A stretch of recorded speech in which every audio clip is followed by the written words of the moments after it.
할렐루야. 예, 오늘도 주의 전에 오신 여러분들을 사랑하고 축복합니다. 자, 우리 오늘 수요일을 맞이해서 사도행전 6장 1절로 7절 말씀을 가지고 모든 문제와 해법은 영성에 있다라는 주제로 함께 말씀의 은혜를 받도록 하겠습니다. 모든 문제와 해법은 영성에 있다. 사도행전 6장 1절로 7절까지의 말씀입니다. 자, 저와 여러분이 함께 오늘 본문 말씀을 서로 교독하시면서 있습니다. 그때 제자가 더 많아졌는데 헬라파 유대인이 자기의 가부들이 매일의 구제에 빠짐으로 히브리파 사람을 원망하니 12사도가 모든 제자를 불러 이르되 우리가 하나님의 말씀을 제쳐놓고 접대를 일삼는 것이 마땅하지 아니하니 형제들아 너희 가운데서 성령과 지혜가 충만하여 칭찬받는 사람 7을 택하라. 우리가 이 일을 그들에게 맡기고 우리는 오로지 기도하는 일과 말씀 사역에 힘쓰리라 하니 온 무리가 이 말을 기뻐하여 믿음과 성령이 충만한 사람 스데반과 또 빌립과 브로고로와 니가도르와 디몬과 바메나와 유대교에 입교했던 안디옥 사람 니골라를 택하여 사도들 앞에 세우니 사도들이 기도하고 그들에게 안수하니라. 7절 말씀을 함께 합독합니다. 시작. 하나님의 말씀이 점점 왕성하여 예루살렘에 있는 제자의 수가 더 심히 많아지고 허다한 제사장의 무리도 이 도에 복종하니라. 아멘. 자, 오늘은 우리가 사도행전 6장 말씀을 가지고 모든 문제와 해법은 영성에 있다라는 주제의 말씀으로서 함께 은혜 받는 시간 되기를 간절히 소망합니다. 여러분 한번 제가 하는 말에 여러분들 어떻게 생각하시는지 한번 들어보시기 바랍니다. 교회 갈등과 위기는 교회의 새로운 기회다. 여러분 어떻게 생각하세요? 믿습니까? 예, 여러분 교회 갈등과 어떤 위기와 문제가 있다면 그것은 우리에게 새로운 영적인 기회가 되는 줄을 믿습니다. 여러분 우리는 예수 믿고 살아가다 보면 내가 예상치 못하고 또 우리가 도저히 해결할 수 없는 그런 문제와 어려움 가운데 때론 위기 가운데 봉착할 때가 있습니다.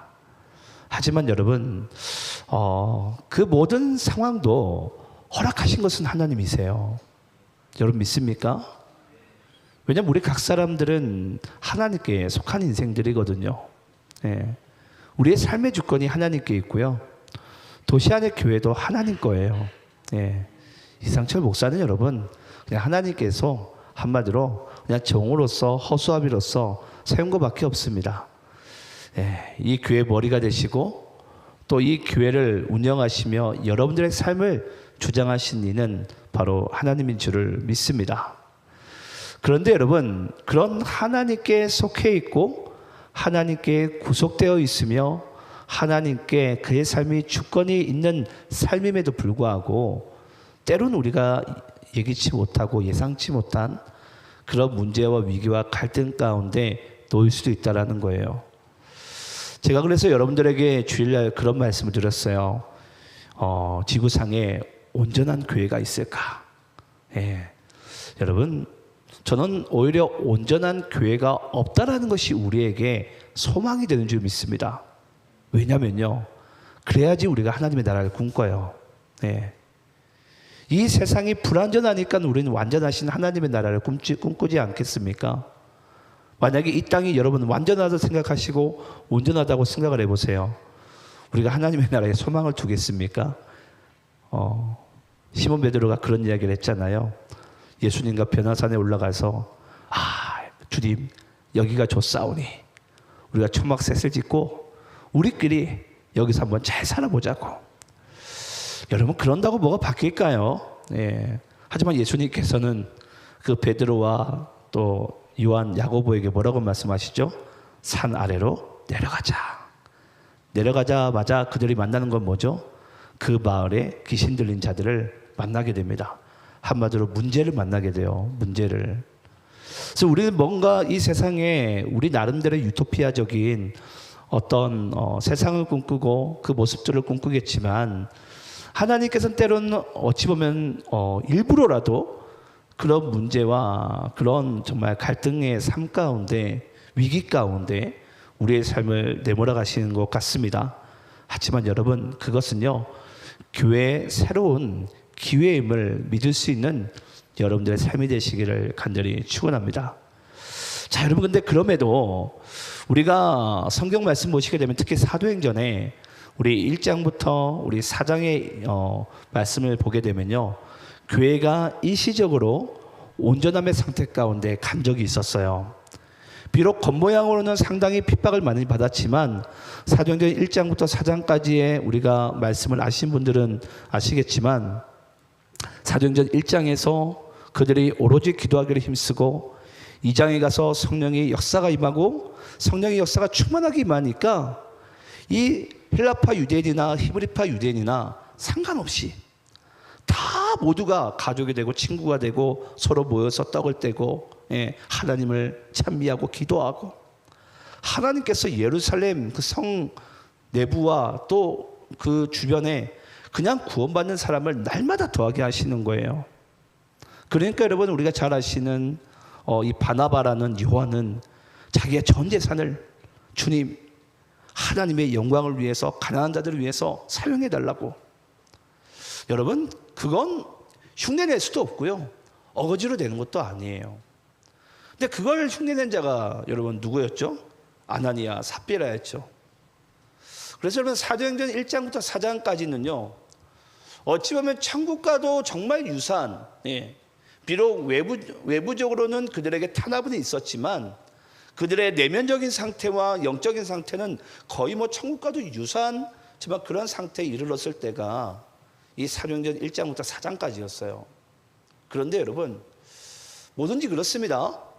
영적으로 이렇게 급하게 올라가다 보면 추락도 상당히 높은 곳에서 훅 떨어져 버려요. 그러니까 여러분, 사도행전 5장에 가서 예기치 못한 그런 일들이 벌어지게 되고, 그래서 그 일로 인해서 다시금 저는 이 예루살렘 교회 가운데 저는 그 위기와 문제가 도리어 그들에게는 새로운 영적인 기회가 되는 놀라운 일들이 저는 회복되게 된 줄 믿습니다. 저는 사도행전 5장에 등장하는 이 아나니아 삽비라 이야기를 보면서 한마디로 하나님께서 어떠한 문제를, 교회 타락을, 교회 추락을 아나니아 삽비라 이야기로 하나님께서 성경 말씀에 메우셨거든요. 자, 그럼 여러분, 도대체 아나니아 삽비라의 그 사건이 사도행전 5장에서 갑자기 영적으로 추락한 사건이, 그게 여러분 우리에게 던져주는 메시지가 여러분들은 뭐라고 생각을 하십니까? 아, 헌금을 제대로 하자, 건강하게 하자, 여러분 이걸까요? 여러분 아닙니다. 우리 한번 따라서 해볼까요? 교회가 영적으로 다시 회복하려면 하나님 앞에 경건한 두려움이 회복돼야 됩니다. 여러분, 인간이요 언제 죄 가운데 빠지는 줄 아십니까? 여러분, 인간은요 언제 죄 가운데 빠지냐면, 하나님께서 때로는 우리 인간이 내 스스로가 영적으로 저기 하늘 꼭대기까지 우리가 영적으로 충만하다, 또는 내가 건강하다라고 생각하는 바로 그때입니다. 여러분, 그때 인간이 뭘 망각하는 줄 아십니까? 하나님의 존재 여부를 망각해요. 이스라엘도 여러분 잘 보시게 되면요, 성경에 나타난 이스라엘 역사를 보게 되면 항상 이스라엘의 영적인 추락은요, 그들의 나라가, 교회가 가장 부강할 때였어요. 그들이 그때 하나님을 완전히 망각하게 되고요, 아, 내가 이 정도 이루었다 이거죠. 하지만 그것은 여러분 하나님의 입장에서는 하나님의 은혜인데, 만약에 그들의 것으로 가져가는 순간 그것은 바벨탑이 되는 거예요. 그래서 저는 여러분들이 우리가 그 순간에 영적으로 타락하는 그 순간이 언제냐면 바로 우리가 가장 내가 영적으로 서 있다고 생각할 때, 그래도 우리가 복음서 말씀 가운데 그런 말씀 있지 않습니까? 너희가 서 있다고 생각할 때 넘어질 줄 알고 조심하라. 네. 내가 여러분 영적으로 아무리 서 있어도 건강해도요, 우리는 언제 넘어질지 모르는 아주 연약한 지그릇과 같은 존재라고 그랬습니다. 저는 그래서 우리가 날마다 하나님 앞에요, 우리가 이 경건한 두려움, 이거 조금 더 우리가 유한 표현으로는 하나님을 경외하는 마음이라 그러죠. 하나님을 경외하는 그 마음이요, 항상 우리 안에 이게 준비되어져 있어야 됩니다. 그러니까 저는 여러분들이 어떤 상황 가운데 가더라도 하나님을 이 경외하는 마음이 내게서 떠나지 않기를. 그 다윗이 한순간에 정말 살인하는 죄와 음행하는 죄로 인해서 영적으로 추락하는 모습을 우리는 봐왔는데요, 그때도 하나님을 경외하는 마음이 다윗에게 일시적으로 사라지게 됩니다. 그때 다윗이 영적으로 확 추락하지 않습니까? 하지만 그 다윗이 나단 선지자의 그 지적으로 인해서 다시금 하나님 앞에 엎드려 하나님에 대한 이 경건한 두려움이, 경외하는 마음이 회복되게 될 때 하나님께서는 그 다윗을 향해서 이렇게 말씀하셨어요. 네가 내 마음에 합한 자라고. 여러분, 하나님과 마음 합한 자는요, 죄가 없는 자가 아니에요. 때로는 죄 가운데 넘어지더라도, 때로는 우리의 삶 가운데 어떤 문제와 위기와 갈등이 찾아오더라도 그 순간에 다시 하나님을 경외하는 마음을 회복하며 주님께 나아가는 그 인생이 가장 복된 인생인 줄을 믿습니다.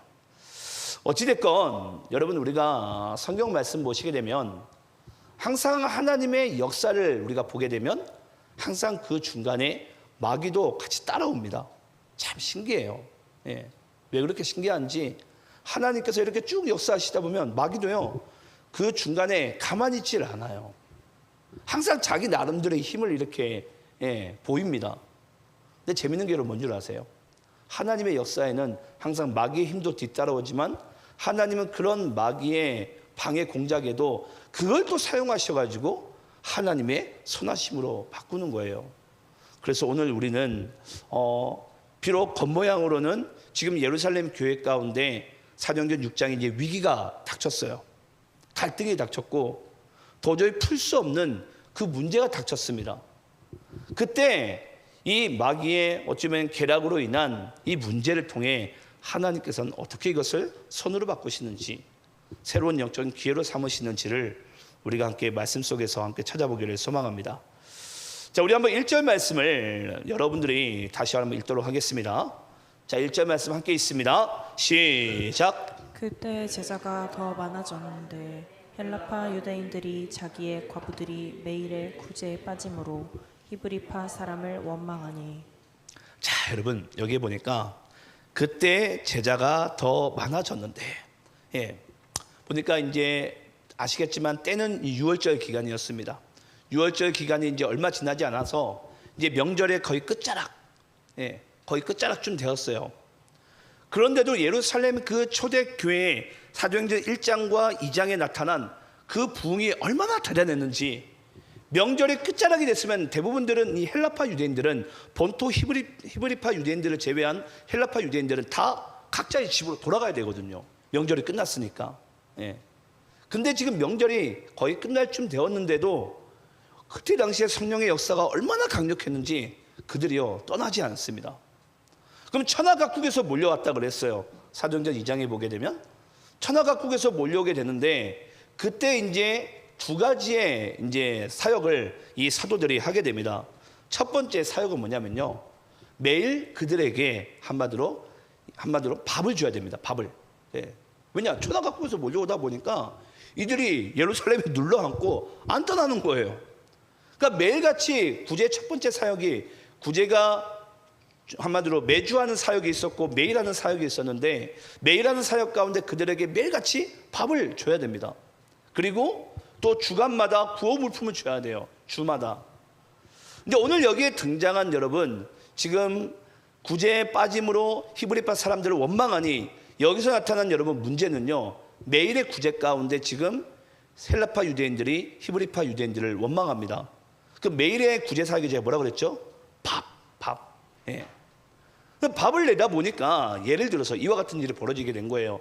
히브리파 과부들에게는 밥을 이렇게 한 공기 싹 이렇게 주게 되면 헬라파 유대인 가부들에게는 밥을 이렇게 반 공기밖에 안 주는 거예요. 질문을 해볼게요. 기분이 나빠요, 안 나빠요? 나쁘죠. 예. 뭐니 여러분 진짜 먹는 게 중요하지 않습니까? 예. 딴 건 몰라도 여러분 먹는 거에 대해서는 상당히 좀 마음이 아프잖아요. 예. 저도 마음이 아프거든요. 예. 저도 딴 건 잘 안 삐지는데 저 먹는 건 잘 삐집니다. 저도. 예. 이상하게 식탐이 많아요. 예. 제가 못 먹고 자란 것도 아닌데 먹는 건 이상하게 저도 이 서운한 마음이 항상 크더라고요.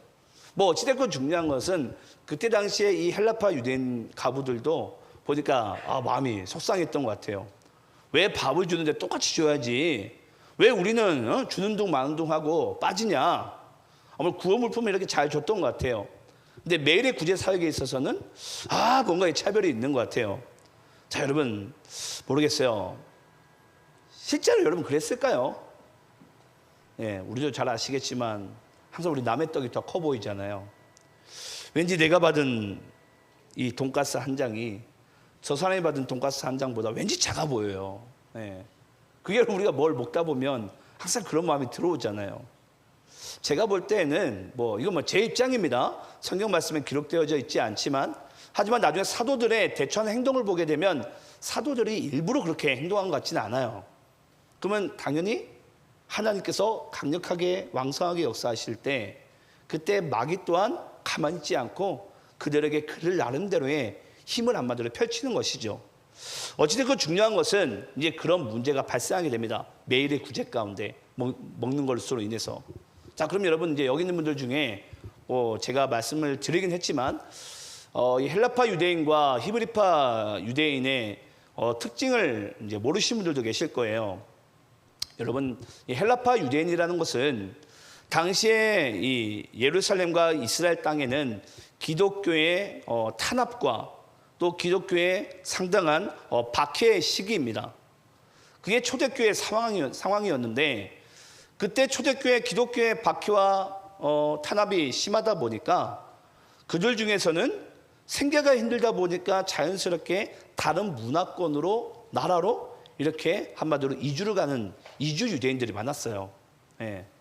그럼 당연히 다른 나라에서 몇십 년 동안 살다 보면 또 다른 나라 여자와 또 남자와 결혼하는 일들도 펼쳐지게 되고 하지만 그들 나름대로의 종교심을 이렇게 지키면서 명절이 되었으니까 이렇게 찾아왔던 것 같습니다. 예. 그게 여러분 바로 헬라파 유대인, 그리스어 헬라어를 사용하는 헬라파 유대인들이에요.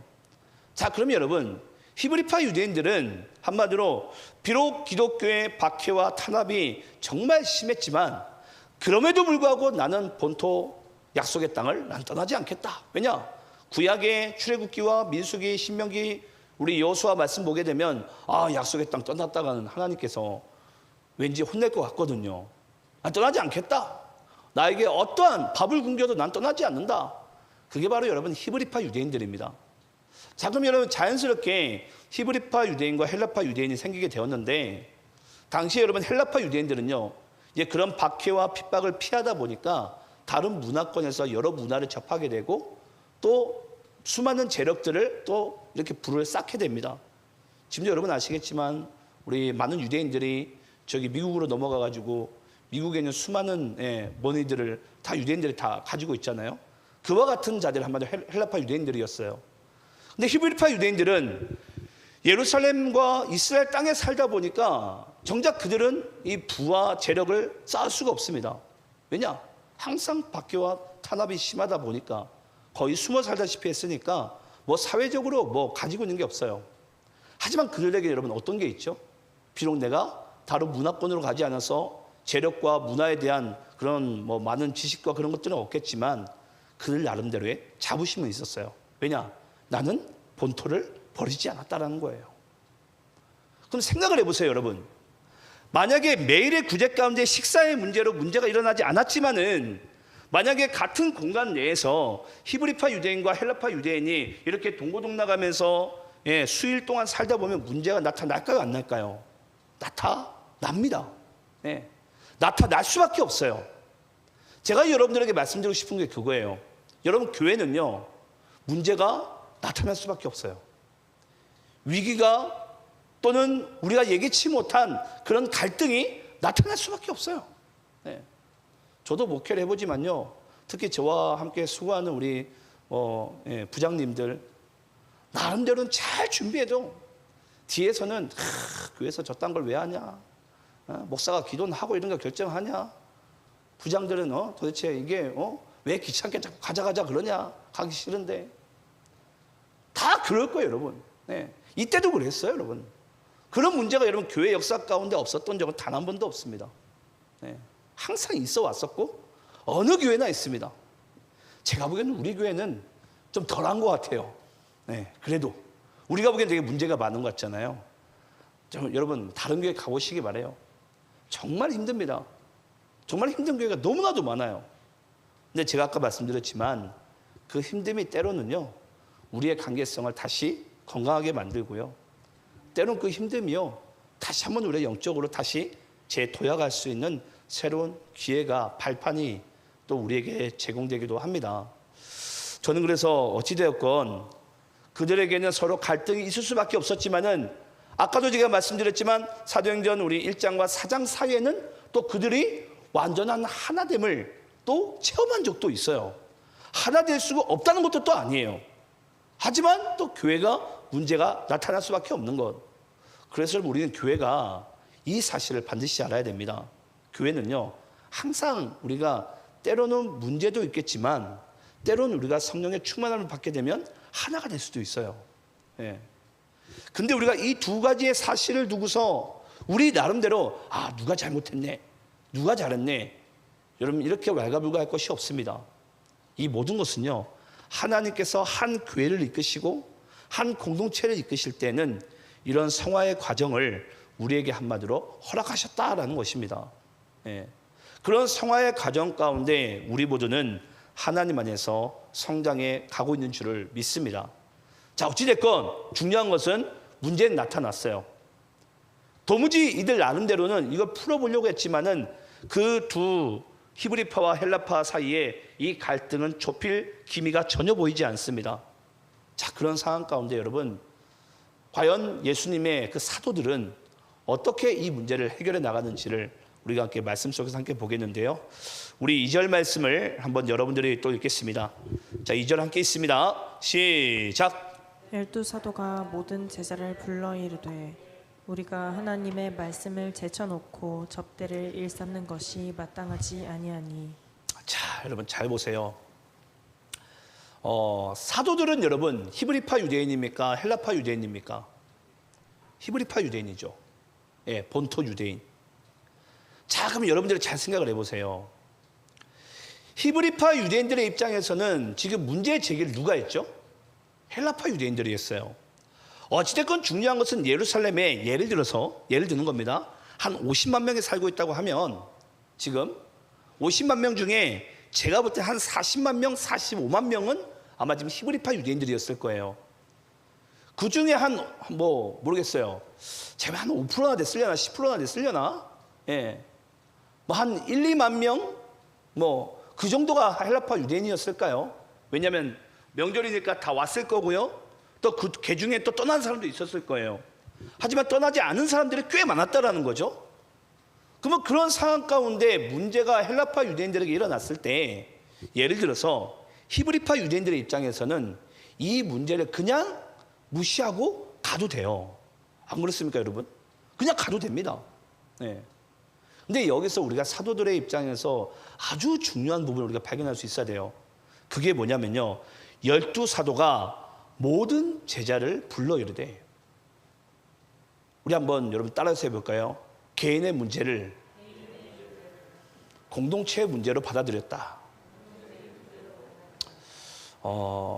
저는 한 교회를 담임하고 있는 담임 목사의 입장에서 여러분들에게 정말 간절히 부탁드리고 싶은 부분이 있습니다. 여러분, 어떤 교회에서 만약에 어떤 한 개인의 문제가 일어났어요. 여러분, 그 한 개인의 문제가 교회의 관점에 있어서 그것이 과연 한 개인의 문제일까요? 여러분, 그렇지 않습니다. 그 개인의 문제를요, 우리는 공동체의 문제로 받아들여야 돼요. 공동체의 문제로. 하나님께서는 우리에게 어떠한 영적인 문제와 시험을 주실 때는요, 그것이 나의 개인적인 관점에서 시험도 될 수 있겠지만 우리의 공동체의 관점에서 그걸 또 시험해서 우리가 또 바라볼 수도 있어야 됩니다. 근데 여기서 사도들이 가장 먼저 잘 대처한 것이 뭐냐면요, 이 문제를 단지 헬라파 유대인 쟤네들만 잘못됐다라는, 쟤네들이 뭔가 지금 문제가 있다라는 그걸로 받아들이지 않았다라는 거예요. 저 문제를 누구의 문제로 바라본 거죠? 나의 문제로, 우리의 공동체의 문제로 받아들인 거예요. 제가 얼마 전에도 여러분께 그런 이야기를 들은 적이 있어요. 만약에 어떤 사람이 영적으로 매우 힘들다고 칩시다. 근데 그 사람에게 가장 여러분 힘이 되어줄 수 있는 사람이 누구라고 생각을 하세요? 같이 이야기를 들어줄, 공감할 사람이 필요해요. 공감할 사람이. 얼마나 여러분 그 사실이 우리에게 힘이 되어준 줄 아십니까? 하나님께서 저 형제의 문제를, 저 자매의 문제를 나의 아픔으로, 나의 고통으로 느끼게 하시는구나. 여러분, 그 일을 위해서 이 땅 가운데 오신 분이 바로 예수 그리스도세요. 그래서 예수님은 신의 모습으로 이 땅 가운데 오신 것이 아니라 인간의 모습으로 이 땅 가운데 오신 거예요. 뭐 하기 위해서? 우리의 고통을 친히 체감하시기 위해서, 공감하시기 위해서. 근데 오늘날 여러분 교회들의 모습을 잘 보시기 바라요. 여러분들은 상대방의 아픔을, 나의 아픔을 느끼고 있습니까? 누군가의 영적인 정말 그런 힘듦을, 나의 힘듦을 여러분 느끼고 있습니까? 느끼고 있지 않다면 여러분, 정말 그것이 교회는 맞습니까? 그것이 공동체는 맞습니까? 여러분, 공동체라는 것은요, 함께 연결되어져 있고요, 함께 하나 된 것을 얘기해요. 그리스도 안에서. 그것이 여러분 교회예요. 그것이 공동체고, 여기서 사도들이, 저는 한 행동 가운데 저는 가장 하나님 기뻐하시는 행동은요, 그들이 이 헬라파 유대인들을 그냥 무시하지 않고 이걸 공동체의 문제로 받아들였다는 사실이에요. 여기서 여러분 이들의 영적인 회복의 출발점이 시작되게 됩니다. 만약에 그들이요 헬라파 유대인들의 문제로만 바라봤으면요, 여기서 이들에게 영적인 회복이 일어나지 않습니다. 근데 이 문제를 공동체의 문제로 받아들인 거예요. 이것은 단지 헬라파 유대인들의 어떤 그들 특징적인 그런 문제가 아니구나. 하나님께서 이 일로 하여금 히브리파 유대인들이나 헬라파 유대인들이나 우리가 그리스도 안에서 하나됨으로 인해서 우리 모두에게 이 공동체의 아픔과 이 문제를 하나님께서는 같이 공감하기 원하시는구나. 여러분, 이 공감하는 자세가요, 저는 오늘날 교회 가운데 회복되게 될 때 진정한 그 문제를 통한, 갈등을 통한, 위기를 통한 하나님의 놀라운 축복이 그 공동체 가운데, 개인들의 삶 가운데 임하게 되는 줄을 믿습니다. 우리 한번 마태복음 18장 12절 말씀 읽어볼까요? 자, 마태복음 18장 12절입니다. 자, 함께 읽습니다. 시작. 너희 생각에는 어떠하냐? 만일 어떤 사람이 양 100마리가 있는데 그 중에 하나가 길을 잃었으면 그 99마리를 산에 두고 가서 길 잃을 양을 찾지 않겠느냐? 자, 여러분, 이것은요 예수님께서 제자들에게 묻는 거예요. 양들에게 묻는 거예요. 너희 생각에는 어떠하냐? 자, 너희들 이제 내가 어떤 이야기를 할 텐데 잘 들어봐라. 너희들은 양의 입장에서 어떻게 생각하냐? 만일 어떤 사람이 양 100마리가 있는데 그 중에 한 마리를 잃어버렸어요. 근데 그 99마리를 산에 두고 갔어요. 길 잃은 양을 찾지 않겠느냐? 자, 여러분들이 99마리의 양이에요. 갑자기 내 목자가요, 양 한 마리 잃어버렸다고 그거 찾으러 간대요. 자, 제가 여러분께 질문을 해볼게요. 여러분들이 이 일에 대해서 어떻게 생각을 하십니까? 주님이 찾아가는 게 맞아요? 맞습니까, 여러분? 대부분들은 여러분 고개를 끄덕끄덕 할 거고요, 맞다라고 생각할 거예요. 근데 여러분, 정말 여러분들의 실제 삶 가운데 그걸 정말 맞다고 생각하고 그렇게 여러분들은 공감하고 있습니까? 여기서의 목자의 마음은 어디에 있어요? 그 잃어버린 한 마리의 양 가운데 있어요. 그 양이 지금 사나운 유리 가운데 잡히고 있는지, 괴롭힘을 당하고 있는지, 어디서 굶고나 있지는 않은지, 어디서 아파하고 있지는 않은지. 그 일로 여러분 목자는요 99마리도 물론 중요합니다. 사도들의 입장에서 여러분 아마 90%가 넘는 그 히브리파 유대인들의 마음도 매우 중요할 거예요. 하지만 지금 사도들의 마음 가운데 있어서는 그 히브리파 유대인들을 한마디로 열애시키거나 제외시키고 마음이 없어요. 그 마음을 함께 공감하는 거죠. 예. 우리 한번 여러분 따라서 해볼까요? 목회는 대범하게 하는 것이 아니라 소심하게 해야 됩니다. 또 한번 우리 따라서 해볼까요? 영혼을 섬길 때는 소심하게 섬겨야 됩니다. 제가 예전에 어떤 제 선배 목사님에게 들었던 이야기예요. 지금 여러분들과 함께 고백했던 게, 여러분 목회는요 소심하게 해야 됩니다. 예전에 저를 잘 아는 어떤 이제 청년들이 저한테 그런 얘기를 한 적이 있어요. 아니 목사님 예전에 강사 때나 파트 전사 하실 때는 그렇게 가자 그러면 가고, 그냥 청년들에게 호통치시고 그렇게 하시더니 지금은 뭐 왜 이렇게 소심해졌냐고, 왜 이렇게 눈치를 보시냐고. 여러분 목회를 해보세요. 목회를 해보면요 소심해질 수밖에 없어요. 왜냐하면 오늘날 민주주의 사회는 여러분 그렇지 않습니까? 다수가 이쪽으로 결정하면 소수의 의견을 이렇게 묵살하는 것이 민주주의 법칙이에요. 그럼 항상 소수는 희생을 당해야 됩니다. 또 자본주의 사회의 원리도 똑같고요. 민주주의 사회와 똑같이. 근데 제가 목회를 해보니까요 하나님의 나라의 원리는 그렇지 않더라고요. 하나님의 나라는 대범하게 하는 것이 아니라 소심하게 해야 되는구나. 혹여 예를 들어서 우리가 대천 워터파크를 갑시다. 만약에 그 중에 누군가 한 명이 이 물에 대한 공포심이 너무 커요. 난 못 갑니다. 그러면 그 의견도 우리가 살펴볼 수 있어야 되는 게 여러분 교회예요. 그러니까 저도 때로는 그랬습니다. 예전에는 그냥 가면 교회가 가라면 가는 거지 뭘 말이 많어. 근데 실제 목회를 해보니까요 왜 못 갈 수밖에 없었는지, 또는 왜 못 갔는지에 대한 그 이해심을 점점 저도 이렇게 품어지게 되더라고요. 저는 여러분들께 이런 말씀 드리고 싶어요. 영혼을 섬기는 것 또는 하나님의 나라를 향해 나아가는 것은요 우리가 보기에는 민주주의 법칙으로, 다수의 법칙으로 가야지 하면 갈 수 있을 것 같지만, 이 사도들의 첫 번째 원리는 그거였어요. 하나님, 저 헬라파 유대인들의 저들의 마음을 우리가 듣고 싶습니다. 그래서 여러분 이 사도들이 선택한 방법이 뭔 줄 아십니까? 우리 한번 3절 4절 말씀 우리 함께 한번 읽어볼까요? 자, 3절 4절 말씀 자, 함께 있습니다. 자, 시작. 형제들아, 너희 가운데서 성령과 지혜가 충만하여 칭찬받는 사람 7을 택하라. 우리가 이 일을 그들에게 맡기고 우리는 오로지 기도한 일과 말씀 사역에 힘쓰리라 하니. 사도들이 결국은 제자들을 다 불러 모읍니다. 이 사안은 보니까 헬라파 유대인들의 저들의 뭔가 원망 섞인 그들의 문제만은 아닌 것 같아. 이건 우리의 공동체의 문제이고 우리 모두가 이 일을 함께 공감해야 될 것 같다. 그러면서 여러분 이 사도들이요 서로 기도하고 의논한 결과 어떤 결과물을 낳게 되냐면, 우리가 그러면 지금 어떤 문제를 일으키고 있는 헬라파 유대인들 중에 7 집사를 택하자. 여러분 7 집사를 택하게 되는데 어떤 사람을 택하게 되죠? 성령과 지혜가 충만한 사람. 한마디로 여러분 영적으로 바르게 세워있는 자들을 택합니다. 사도들이요.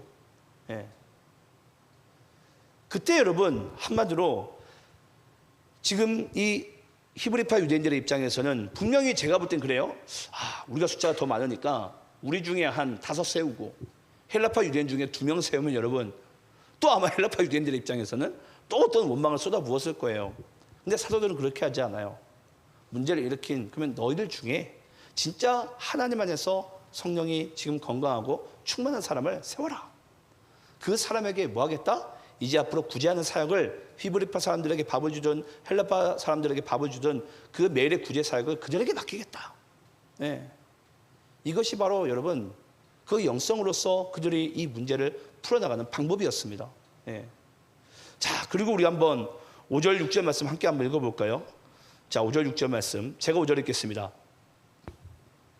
온 무리가 이 말을 기뻐하여 믿음과 성령이 충만한 사람 스데반과 또 빌립과 브로고로와 니가노르와 디몬과 밤에 나와 유대교에 입교했던 안디옥 사람 니골라를 택하여 사도들 앞에 세우니 사도들이 기도하고 그들에게 안수하니라.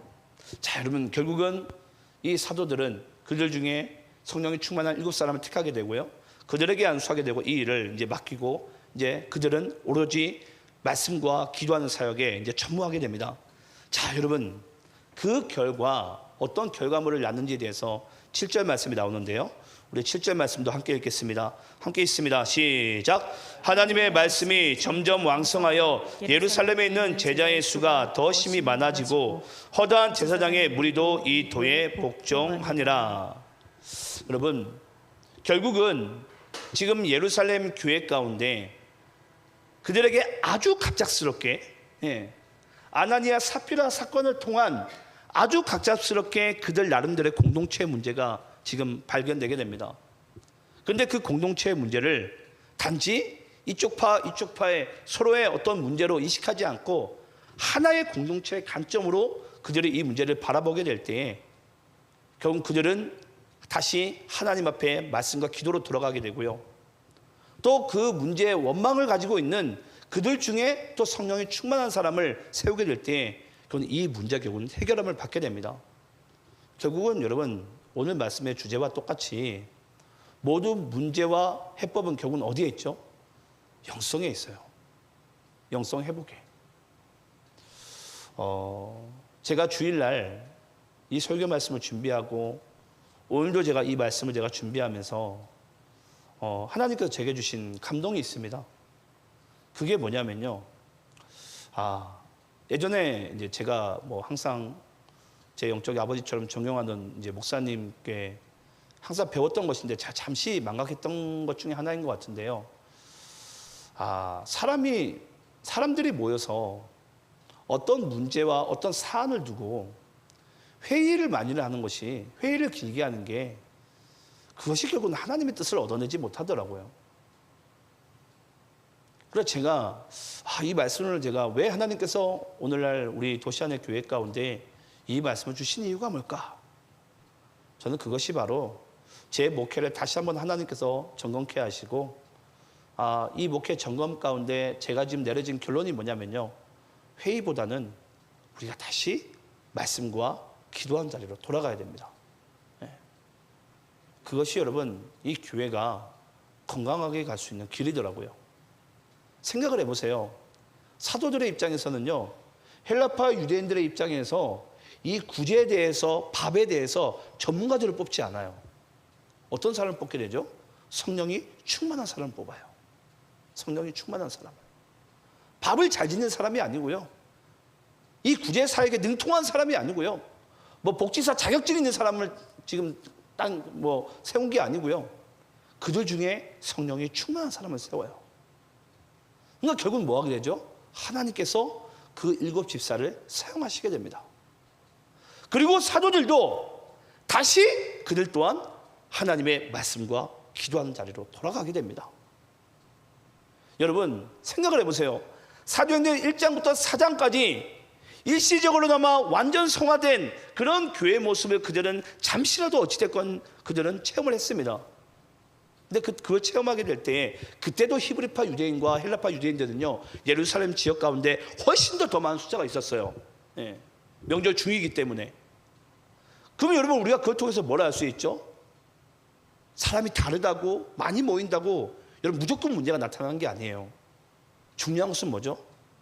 그들에게 성령의 충만함이 임하고 하나님이 통치하시고 역사하시니까 말도 안 되는 일의 역사가 벌어지게 되는 거예요. 그래서 여러분 오늘날 교회가 우리는 여러 가지 문제가 많다. 이것이 문제다. 저것이 문제다. 저 사람이 문제다. 우리는 말을 하겠지만 중요한 것은요. 교회는요. 다시 영성으로 돌아가야 됩니다. 저는 여러분들께 이 말을 너무 간절히 하고 싶어요. 여러분 혹시 그 단어를 아시는지 모르겠어요. 제로베이스. 여러분 제로베이스가 뭔지 아세요? 우리나라가 아시겠지만 이 IMF를 겪었잖아요. 그 IMF를 겪게 될 때 우리나라에 있는 모든 기업들의 거품을 다 벗겨냅니다. 다 벗겨내요. 다. 예. 한마디로 다시 원래 기초의 자리로 돌아가잖아요. 여러분, 한국 교회의 진정한 회복과 부흥은 어디에 있는 줄 아십니까? 다시 말씀과 기도한 자리로 가면 돼요. 회의를 많이 한다고, 아이디어를 잘 짜낸다고, 뭔가 우리 나름대로 프로젝트를 잘 형성한다고, 실행한다고, 여러분 교회가 어떤 문제 가운데, 위기 가운데, 갈등 가운데 해결받는 것이 아니더라고요. 그것이 또 안 찾아오는 것도 아니더라고요. 결국은 여러분 교회는요, 다시 제로 베이스로 가야 돼요. 하나님께로 가야 돼요. 네. 제가 여러분들께 그런 이야기를 한 적이 있습니다. 교회의 진정한 개혁은 우리가 다시 원래 자리로 돌아가는 것이다. 새로운 어떤 것을 만들어내는 것이 아니고요. 진짜 교회 개혁은요, 다시 원래 자리로 돌아가야 돼요. 그래서 창세기 말씀 가운데 하나님께서 선악과를 먹은 아담과 하와에게 이런 이야기를 하지 않습니까? 아담아, 아담아, 내가 어디에 있느냐? 네. 자, 그 뜻이 뭐라 그랬죠? 네가 원래 있어야 될 그 자리로 돌아가라. 돌아가라. 그래서 여러분 교회는요, 바로 제로 베이스가 전 답이라고 생각을 합니다. 다시 우리가 말씀과 기도한 자리로 돌아가면요, 지금 여러분들이 닥치고 있는 어떤 위기나 갈등이나 문제도 하나님께서 하나님의 방법으로 저는 해결하심을 믿습니다. 그것을 우리가 함께 믿고 나갔으면 좋겠고요. 그 일을 통해서 우리 모두는 교회라는 한 공동체로 부르심을 받게 된 줄을 믿습니다. 자, 그럼 여러분, 이 문제가 단지 문제 해결과 영적인 회복에만 하나님께서 그 목적을 둔 것이 아니고요. 우리 한번 사도행전 11장 19절 21절 말씀 볼까요? 사도행전 11장 19절 21절. 우리 이 말씀만 빨리 읽고 마치도록 하겠습니다.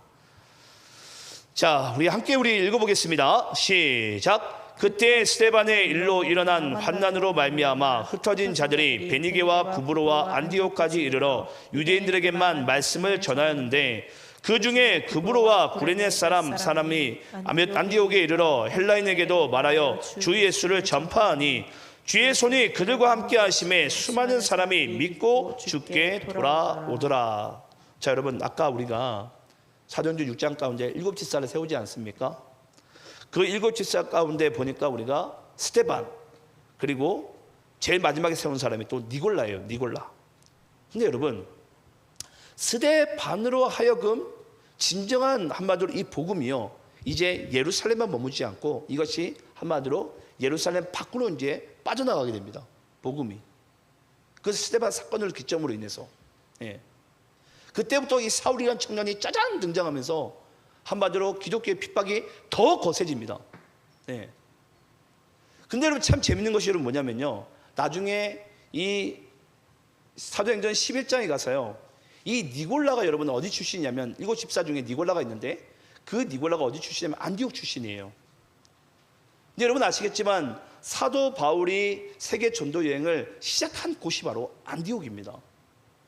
그래서 7지사를 하나님께서 우리가 보기에는 단지 구제 사역을 위해서, 이 문제 해결을 위해서 세운 것 같지만, 결국은 하나님은 사도행전 우리 아까 나타난 이 6장의 그 어떠한 위기를 인해서 결국은 하나님께서 이방 선교에 대한 복음 사역에 대한 진정한 그 문은 여러분 사도행전 6장의 그 문제로 인해서 결국은 한마디로 거기서 출발합니다. 왜냐? 거기서 스데반이 세워지고 거기서 니골라가 세워지기 때문이에요. 그래서 하나님의 계획은 여러분 아무도 몰라요. 아무도 몰라요. 네. 우리가 보기에는 이 문제가 왜 우리 교회에게 닥쳤을까? 나에게 닥쳤을까? 이거 우리가 영적으로 해결해 봐야 되겠다. 다시 돌아가야 되겠다. 제로 베이스 하자. 과연 이 모든 계획 가운데 하나님의 이 영적인 방향성이 어디를 향하고 있는지를 우리가 다시 한번 우리 안에서 점검해 보고 그것을 발견하면요, 이 경이로움을 우리가 말로 다 형용할 수가 없어요. 하나님께서 이런 일들을 위해서, 나오미에게 일어난 그런 수많은 위기와 아픔들이 이런 일들을 위해서, 그리스도를 나게 하기 위해서, 이걸 여러분 누가 감히 상상을 하겠습니까?